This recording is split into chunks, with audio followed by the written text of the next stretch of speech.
Welcome to Modern Mind, Ancient Book, where we are going back to move forward. We're finding a love for the law, the prophets, and the writings. We're trying to become radically ordinary. My name is Roger. I'll be your host. We've got Nick today with us. Nick, how are you? Glad to be here, Roger. And we've got Pete today. Good to be back together again. Yeah. If anybody in the audience would like to reach out to us, please feel free to email modernmindancientbook@gmail.com. So today, we're going to be talking about the Book of Esther. This is a weird book. It's not your typical Bible book. It's kind of for me like Ecclesiastes, Song of Songs or something like that, right? Stands alone. Yeah, it's a different book. It's just a different book. The name of God is not in this book. Right. Not once. And we've been noticing with the prophets lately that his name is right in their names. Yeah, it's everywhere. Yeah. Yeah, I mean, we've been in some really, really heavy theological, the study of God, eschatological, the end time stuff, current events where God is doing this and the prophets are saying this and kings and are falling and then, because God is bringing and, it's all been very biblical, right, for lack of a better term. And then you get to Esther, which, its etymology really is Ishtar, and it's set in Susa, in Persia, so it's just a very different book. And in the style and kind, it almost reminds me of some of the extra biblical stuff outside of what we consider canon, like a Bell and the Dragon kind of. Exactly, it's a pseudo-epigraphical. Yeah. So, Esther is set about 100 years after the people were allowed to go back and re-inhabit and reinstitute and go back to Israel, right? Go back to Jerusalem. So you had Cyrus, his son Darius, and then they call him in this book Ahasuerus, and that's, or Ahasuerus. And so, do you guys have any clue who we would know Ahasuerus as? It's Xerxes. The Battle of Thermopylae? Yep. Yeah. No. This is Sparta? Yes. Yeah. The book opens with like a banquet. Right. And it was probably the banquet that was celebrating the initiation of his armies preparing to move into Greece. Okay. So you had Cyrus, whom we call an anointed one. He was commissioned by the God of the Hebrews to allow them to go back and rebuild the temple. And then you had his son Darius. The Persians took on much of the religion and the philosophy and the theology and the traditions of the Babylonians, who took on much of their religious beliefs from very, very, very early culture. Right. Sumerian kind of beliefs. Mm-hmm. All of these lines have taken on the idea of what we know as God creating order from chaos. Right. Yeah. But they were the people, the men of old, the men of renown, not hinting at anything, who believed that they were divine providence to bring order from chaos. Right. And so that was their moral justification to do and act the way that they did, to rule the world as representatives of God, as God men, many of them. Ahasuerus, or King Xerxes, a lot of what he believed and carried on was influenced by Darius. That movement spawned what we would call Zoroastrianism minus Zoroaster. Right. Zoroaster is a prophet later, but it was this movement that eventually brought about Zoroaster that was administrated, created, probably by Daniel, who was called Belteshazzar. He was the chief magician. Right. A theological astrologer. a numerologist, a magician. So, we talked about in previous episodes that the people who returned to Jerusalem, they returned with a rabbinic style Judaism, Right. devoid of temple Judaism until the temple was rebuilt. And then you still didn't have the same Judaism that you had prior. Right. You had a changed Judaism.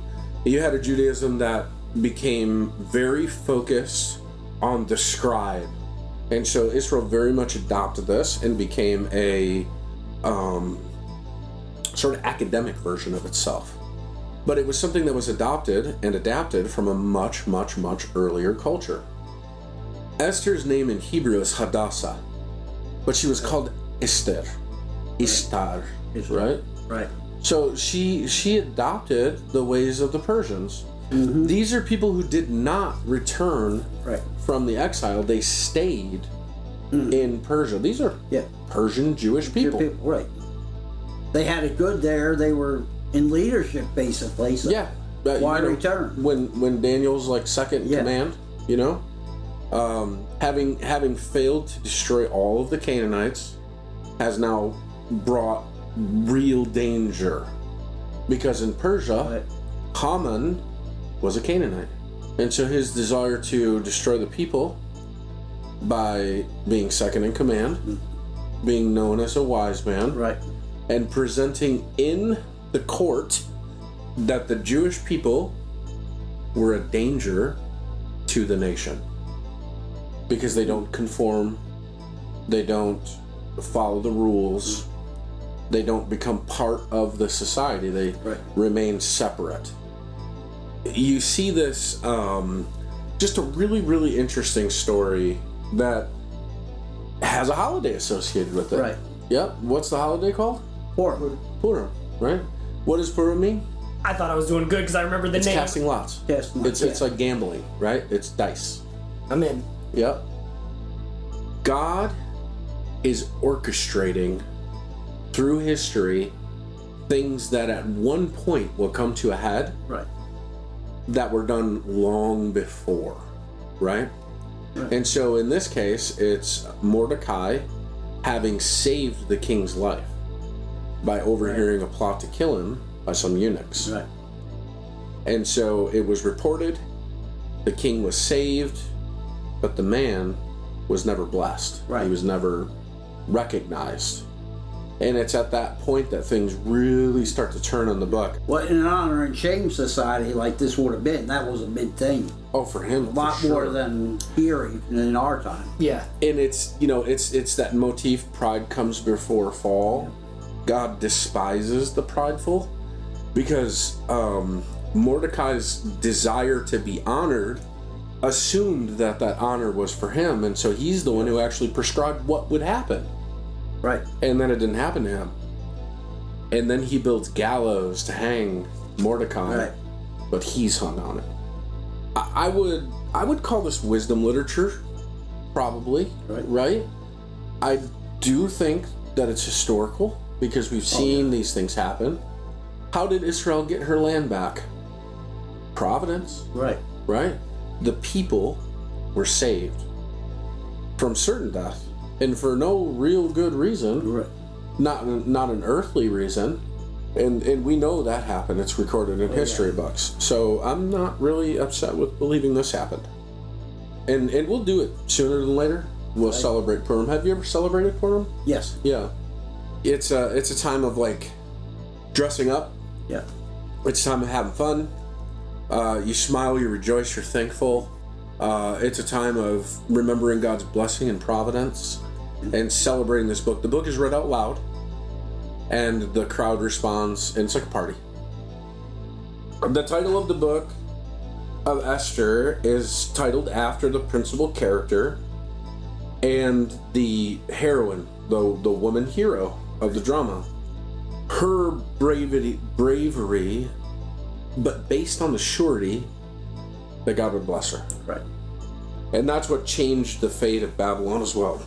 So it's Esther who is providentially placed in the palace as the queen of Ahasuerus, or Xerxes. And it not the queen, a queen of. Yes, yeah, it's concubines and all that. And like I said, like I was saying earlier, Xerxes was not a particularly nice man. She received her place, the opportunity to have the place, because Queen Vashti would not disrobe and display herself in front of many people.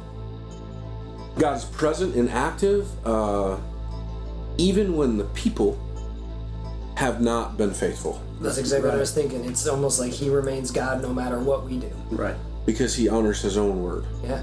Even when we don't honor it. Right. Right.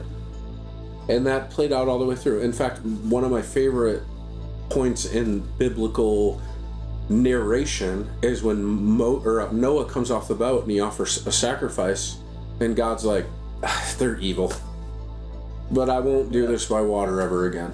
You know? Yeah. The one he just saved offers a sacrifice.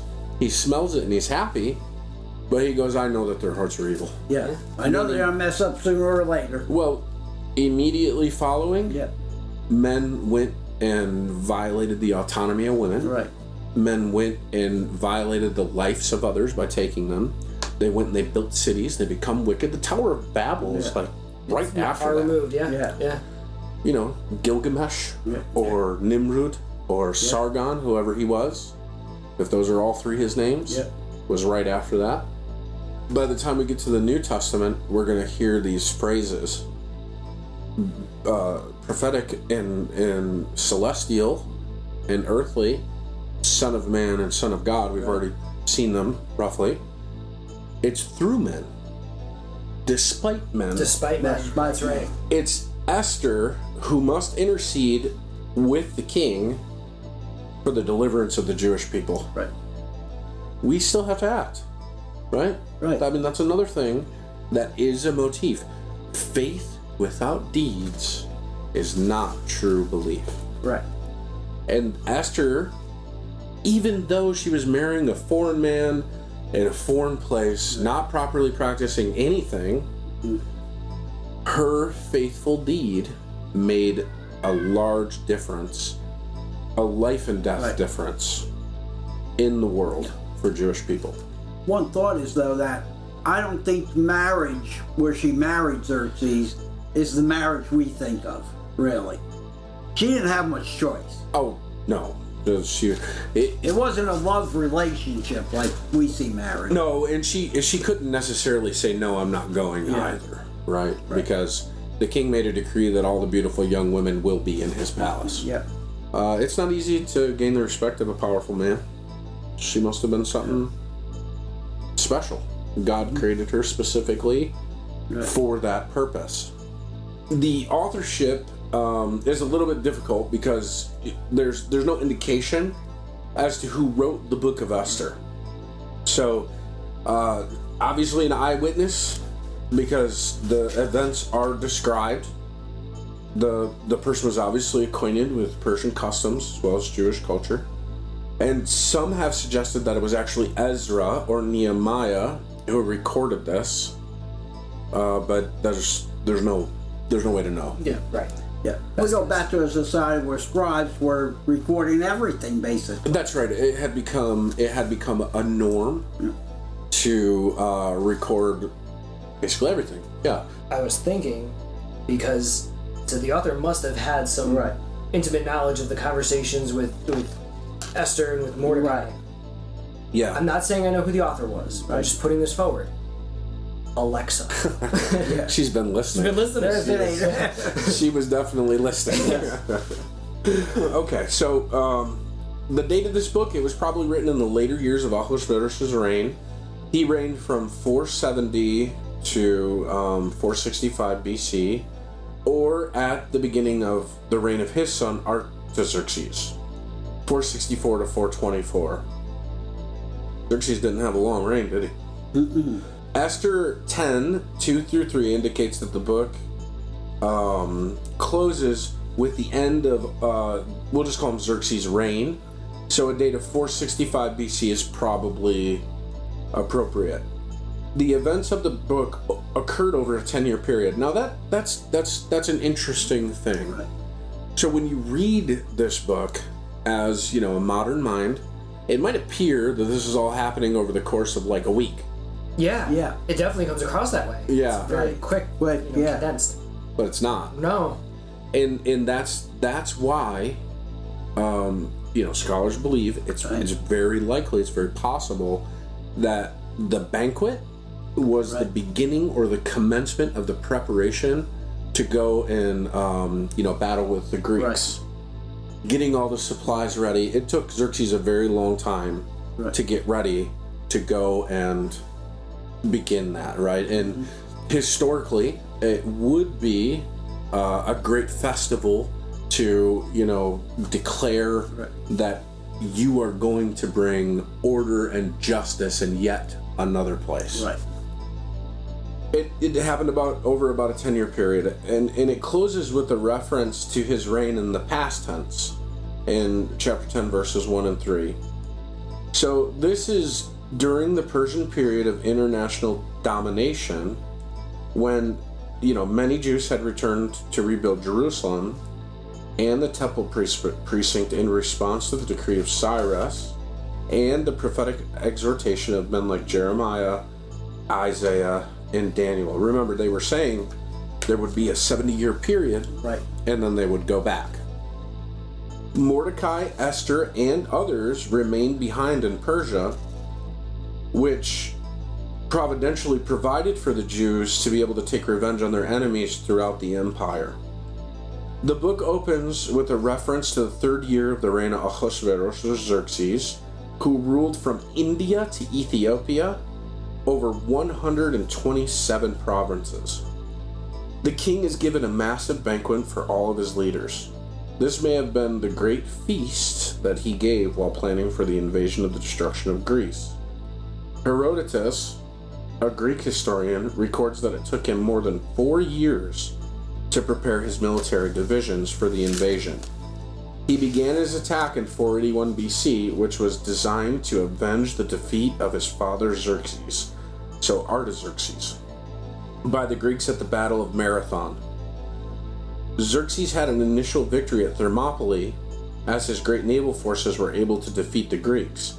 The tide turned in 2 battles of Salamis, 480 BC, and Plataea, 479 BC, where the Greeks crushed his navy, supply lines, and sent him fleeing for home. It is at this time that he returns to his palace and seeks consolation in his harem.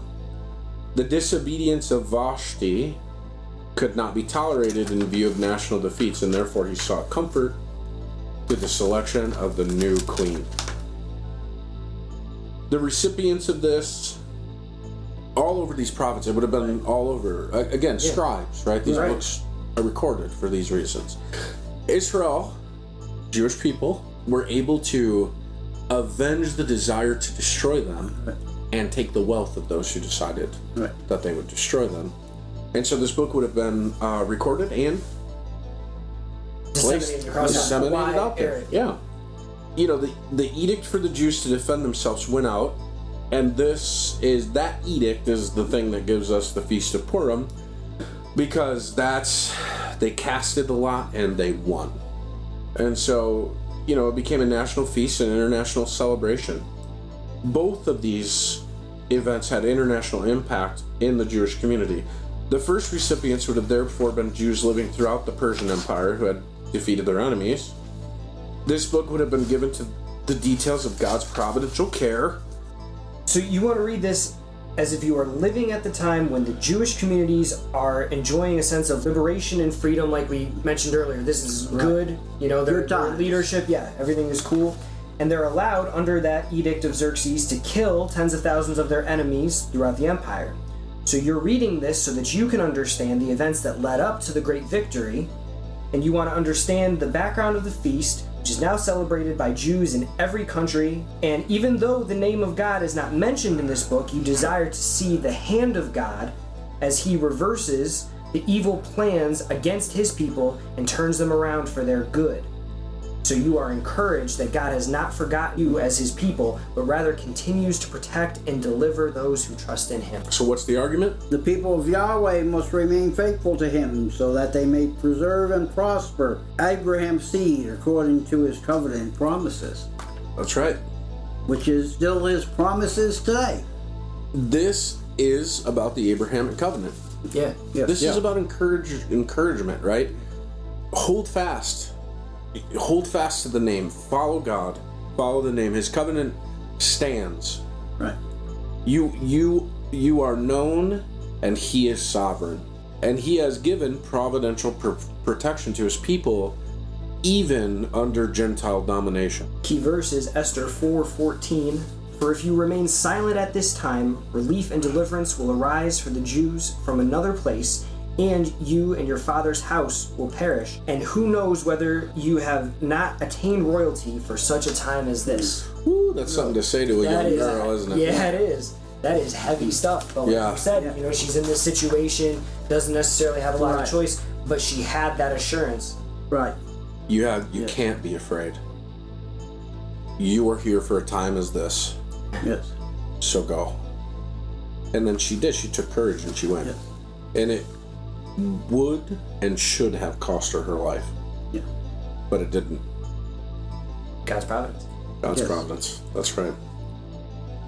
Thank you for joining us. We have certainly enjoyed this time with you. We hope that you have found value in the Book of Esther. It is certainly a great read. If you ever get an opportunity, go and celebrate the Feast of Purim and get a little different perspective. Jewish people have been doing this for a very, very long time. The Book of Esther is a cool book, and the celebration is pretty amazing. Thank you, boys, for being here. Thank you.